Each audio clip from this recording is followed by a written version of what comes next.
இன்றைக்கி நம்ம anticipatory fail சம்மந்தப்பட்ட ஒரு சுப்ரீம் கோர்ட் கேஸை பற்றி நம்ம பார்க்க போகிறோம். இந்த கேஸை நம்ம பார்க்கறதுனால நமக்கு கிடைக்கக்கூடிய பெனிஃபிட்ஸ் என்னென்னா, ஆன்டிசிபேட்டரி பெயிலுக்காக ஒரு கோர்ட்டு அவங்க டிஸ்கிரிஷனரி பவர்ஸ்னு நான் ஏற்கனவே சொல்லியிருக்கேன். ஆன்டிசிபேட்டரி பெயிலே வந்து ஹைகோர்ட்டோட டிஸ்கிரிஷனரி பவர்ஸ் இல்லை செஷன்ஸ் கோர்ட்டோட டிஸ்கிரிஷனரி பவர்ஸ்னு நான் சொல்லியிருக்கேன் ஏற்கனவே. ஸோ இந்த டிஸ்கிரிஷனை எக்ஸசைஸ் பண்ணுறது எந்த வழியில் அவங்க வந்து என்னெல்லாம் விஷயங்களை வந்து அவங்க கன்சிடரேஷனுக்கு எடுத்துக்கிட்டால் நல்லது அப்படின்ற விஷயங்கள்லாம் நம்ம இன்றைக்கி இந்த கேஸை பார்க்கும்போது ஒரு சில விஷயங்கள் நமக்கு புரிய வரும். State represent by CBI versus Anil Sharma அப்படின்னு 1997 கேஸு. அதாவது வந்து ஹிமாச்சல் பிரதேஷ் ஹைகோர்ட்லேருந்து சுப்ரீம் கோர்ட்டுக்கு கவர்மெண்ட் சைட்லேருந்து நடந்த ஒரு அப்பீலை, ஆன்டிசிபேட்டரி பெயில் சம்மந்தப்பட்ட ஒரு அப்பீலை பற்றி நம்ம இன்றைக்கி நம்ம பார்க்க போகிறோம்.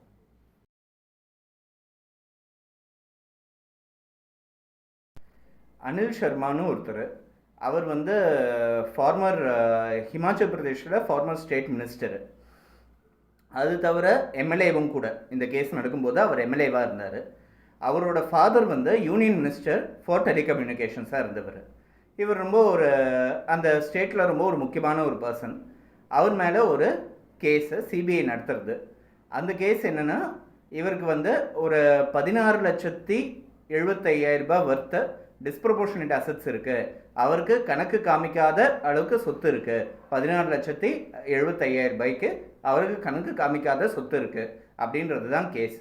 ப்ரிவென்ஷன் ஆஃப் கரப்ஷன் ஆக்ட் கீழே அவர் மேலே கேஸ் நடக்கிறது.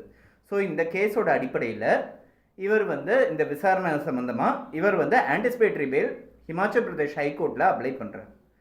ஹிமாச்சல் பிரதேஷ் ஹைகோர்ட்டில் ஆன்டிசிபேட்டரி பெயில் இவர் அப்ளை பண்ணும்போது ஹிமாச்சல் பிரதேஷ் ஹைகோர்ட் வந்து பெயிலை கிராண்ட் பண்ணிடுறத, முன்ஜாமீனை கிராண்ட் பண்ணிடுறத இவர் அரெஸ்ட் பண்ணக்கூடாதுன்னு சொல்லிட்டு வந்துடுது. இவர் ஆன்டிசிபேட்டரி பெயிலை கிராண்ட் பண்ணும்போது இவர் ஒரு சிம்பிள் கண்டிஷன்ஸ் மட்டும் 1-2 சொல்லியிருக்காங்க. லைக் அவர் அப்ராட் போகக்கூடாதுன்னும், அவரோட பாஸ்போர்ட்டை வந்து சிபிஐ கிட்ட சரண்டர் பண்ணணும் அப்படின்னும் ஒரு சில சிம்பிள் கண்டிஷன்ஸ் மட்டும் இம்போஸ் பண்ணிவிட்டு அவருக்கு ஆன்டிசிபேட்டரி பெயிலை கிராண்ட் பண்ணியாச்சு. ஸோ இந்த சிச்சுவேஷன் இருக்கும்போது சிபிஐ வந்து சுப்ரீம் கோர்ட்டில் வந்து அப்பீல் பண்ணுறாங்க. அவங்க என்ன சொல்கிறாங்கன்னா, Himachal Pradesh high court anticipatory bail grant பண்ணுற கன்சிடரேஷன் சரி கிடையாது. இவர் ரொம்ப ஒரு பவர்ஃபுல்லான ஒரு இன்ஃப்ளூயன்ஷியலான ஒரு பர்சன். இவர் நினச்சா விசாரணையோட போக்க மாற்ற முடியும். அதே மாதிரி முக்கியமான தடயங்களை அழிக்க முடியும். இவரை வந்து கஸ்டடியில் எடுத்து விசாரிக்காமல் நேரடியாக கூப்பிட்டு உட்கார வச்சு 2 கேள்வி கேட்டு அனுப்பி சாதா ஒரு என்கொயரியாக நடத்தினோன்னா அது வந்து it will be a mockery of the process. அந்த ப்ராசஸே வந்து அதை வந்து ஜஸ்டிஃபை பண்ணாத மாதிரி அது அமைஞ்சிரும். அதனால இதை ஆன்டிசிபேட்டரி பெயில் கிராண்ட் பண்ணியிருக்க கூடாது. இது ஆன்டிசிபேட்டரி பெயிலை ரத்து பண்ணி இவரை கஸ்டடியில் எடுத்து விசாரிக்கிறதுக்கு அனுமதிக்கணும் அப்படின்னு சொல்லி சிபிஐ வந்து சொல்லியிருக்காங்க. இது சுப்ரீம் கோர்ட்டில் இந்த கேஸ் முன்னாடி வருது. சுப்ரீம் கோர்ட்டில் இந்த கேஸ் வரும்போது டிஃபென்சிவ் சைட்லேருந்து, அதாவது அந்த ஆன்டிசிபேட்டரி பெயில் வாங்கின அந்த ரெஸ்பாண்டன்ட் அவரோட சைட்லேருந்து வரோட டிஃபென்ஸ் என்னென்னா, ஹைகோர்ட்டுக்கு ஆன்டிசிபேட்டரி பெயில் கொடுக்கலான்னு வந்தது வந்து ஒரு டிஸ்கிரிஷனரி பவர். அந்த டிஸ்கிரிஷனை அவங்க எக்ஸசைஸ் பண்ணுறதுக்கான முழு அதிகாரம் அவங்கக்கிட்ட இருக்குது. சுப்ரீம் கோர்ட்டில் வந்தது ஒரு அப்பீல் கேஸ். இப்போது செஷன்ஸ் கோர்ட்டுக்கும் ஹைகோர்ட்டுக்கும் தான் இந்த டிஸ்கிரிஷனரி பவர் கொடுக்கப்பட்டிருக்கு. சுப்ரீம் கோர்ட்டுக்கு அந்த டிஸ்கிரிஷனரி பவர் கொடுக்கப்படல. ஸோ ஒரு டிஸ்கிரிஷன் மூலமாக இதை ஆன்டிசிபேட்டரி பெயில் இவருக்கு கொடுக்கலாமா வேணாமான்னு முடிவு பண்ணுறது ஹைகோர்ட்டுக்கு மட்டும்தான் அதிகாரம் இருக்குது. ஹைகோர்ட் முடிவு பண்ணது அது ஃபுல் அண்ட் ஃபைனல் தான், பைண்டிங் தான். அடுத்த ஸ்டேஜ் ப்ராசிக்யூஷன் போகும்போதோ இல்லை ஒரு சார்ஜ் ஷீட் ஃபைல் பண்ணும்போதோ அந்த அஃபென்ஸ் வந்து ட்ரையலாக கன்வெர்ட் ஆகும்போது அது வந்து கோர்ட் வந்து ரன் பண்ணுறதுன்றது வேறு விஷயம். இந்த பெயிலை கேன்சல் பண்ணுறதா என்ன நடத்தலான்றது வேறு விஷயம். ஆனால் இந்த ஸ்டேஜில் அந்த ஆன்டிசிபேட்டரி பெயிலை ரத்து பண்ணுறதுக்கு சுப்ரீம் கோர்ட்டுக்கு அதிகாரம் கிடையாது அப்படின்னு டிஃபென்ஸோட ஆர்குமெண்ட். இது வந்து ஒரு டெக்னிக்கல் ஆர்குமெண்ட்னு சொல்லலாம், இல்லை ஒரு ப்ராக்டிக்கல் ஆர்குமெண்ட்னு சொல்லலாம். ஒருவேளை சுப்ரீம் கோர்ட் வந்து இதில் இன்டர்ஃபியர் பண்ண ஆரம்பித்தாங்கன்னா ஹைகோர்ட் வந்து ஒரு டிஸ்கிரிஷன் எக்ஸசைஸ் பண்ணும் போதெல்லாம் சுப்ரீம் கோர்ட் வந்து இன்டர்ஃபியர் பண்ணும் அப்படின்ற ஒரு எண்ணம் வர ஆரம்பிச்சிடும். ஸோ சுப்ரீம் கோர்ட்டை சாட்டிஸ்ஃபை பண்ணுற மாதிரி ஹைகோர்ட் வந்து டிஸ்கிரிஷனை எக்ஸசைஸ் பண்ண வேண்டிய சூழ்நிலை ஏற்படும். அப்படி இருக்கும்போது ஹைகோர்ட்டுக்கு மட்டுமே எக்ஸ்க்ளூசிவாக சட்டத்தில் சிஆர்பிசி செக்ஷன் 438 கொடுக்கப்பட்ட இந்த பவர் வந்து வேஸ்ட்டாக படும். ஏன்னா சுப்ரீம் கோர்ட்டுக்கே அதை கொடுத்துருக்கலாமே. சுப்ரீம் கோர்ட்டுக்கும் டிஸ்கிரிஷன், ஹைகோர்ட்டுக்கும் டிஸ்கிரிஷன், செஷன்ஸ் கோர்ட்டுக்கும் டிஸ்கிரிஷனும் கொடுத்துருக்கலாம். அப்படி கொடுக்கப்படல. ஹைகோர்ட்டுக்கும் செஷன்ஸ் கோர்ட்டுக்கு மட்டும்தான் இந்த டிஸ்கிரிப்ஷன் கொடுக்கப்பட்டிருக்குன்றதுனால இந்த டிஸ்கிரிப்ஷனரி பவரை வந்து ஹைகோர்ட்டு எக்ஸசைஸ் பண்ணுறதுக்கு முழு அதிகாரம் இருக்குன்றது அவங்களோட ஆர்குமெண்ட். இது வந்து இந்த அவுட் செட் பார்த்தா ரொம்ப ஏற்புடையதாக இருக்குது. ஏன்னா இது வந்து ஒரு முன்னுதாரணம் ஆகிடும். சுப்ரீம் கோர்ட் ஒரு தீர்ப்பு ஒன்று கொடுக்கறதுனா எதுவாக இருந்தாலும் சுப்ரீம் கோர்ட் முன்னாடி வருவாங்க. ஹைகோர்ட் வந்து ஒரு ஆன்டிசிபேட்டரி பெயில் கொடுத்தாச்சுன்னா சுப்ரீம் கோர்ட் முன்னாடி வருவாங்க.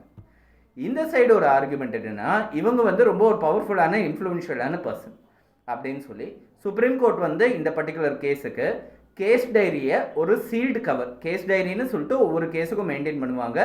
இன்வெஸ்டிகேஷனில் என்னெல்லாம் ப்ராக்ரஸ் இருக்கோ அதில் ரெக்கார்ட் பண்ணிட்டு வருவாங்க. என்னெல்லாம் இன்வெஸ்டிகேஷன் நடந்திருக்கு, இன்றைக்கி யார் விசாரித்தாங்க, என்ன சொன்னாங்க அப்படின்ற விஷயங்கள்லாம் அந்த கேஸ் டைரியில் வந்து ரெக்கார்டு இருக்கும்.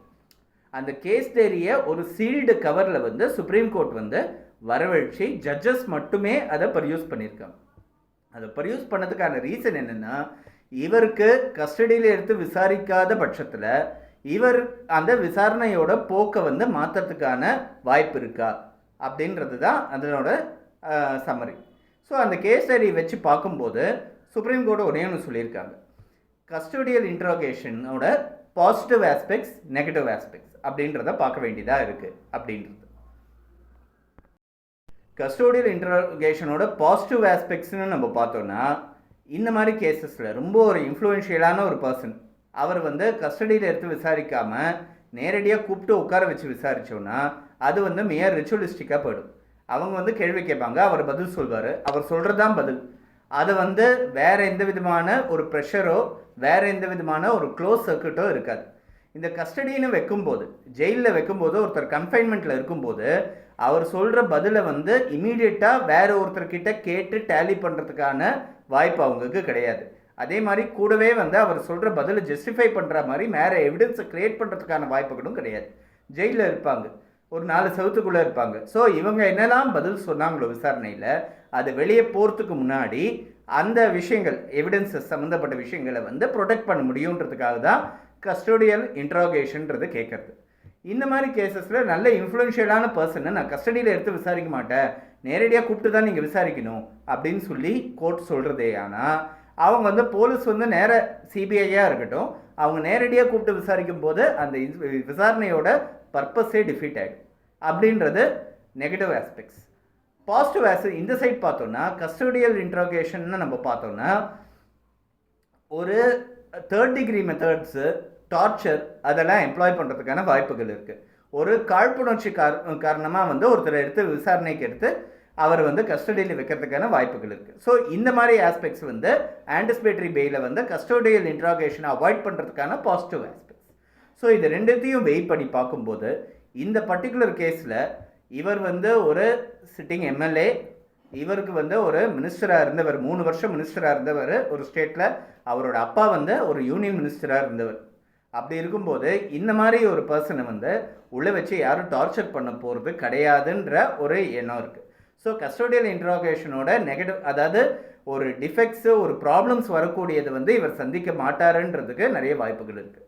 இந்த சைட் பார்த்தோன்னா அதே கஸ்டோடியல் இன்ட்ராகேஷனோட பாசிட்டிவ் ஆஸ்பெக்ட்ஸ் பண்ணணும். வெளியே வச்சு அவர் விசாரித்தோன்னா அவர் வந்து ஒரு எவிடன்ஸை டேம்பர் பண்ணுறதுக்கான சான்சஸ் இருக்குது. இல்லைன்னா அவர் வெளியே இருக்காருன்ற ஒரே ரீசனே அந்த விசாரணையோட போக்கை மாற்றக்கூடிய ஒரு வாய்ப்புகள் இருக்குது அப்படின்றத பார்க்கும்போது கஸ்டோடியல் இன்ட்ராகேஷனில் எடுத்து தான் விசாரிக்கணும், கஸ்டடியில் எடுத்து தான் விசாரிக்கணும். ஆன்டிசிபேட்டரி பெயில் கிராண்ட் பண்ணது சரி கிடையாது அப்படின்னு சுப்ரீம் கோர்ட் வந்து அவரோட ஆன்டிசிபேட்டரி பெயிலை கேன்சல் பண்ணி ஒரு ஆர்டர்ஸ் பாஸ் பண்ணாங்க. ரொம்ப ஒரு முக்கியமான ஒரு judgment. State represented by CBI versus Anil Sharma, Himachal Pradesh ஹைகோர்ட்லேருந்து சுப்ரீம் கோர்ட்டுக்கு வந்த ஒரு அப்பீல் கேஸ். இது 1997 டிசைட் பண்ணப்பட்டது.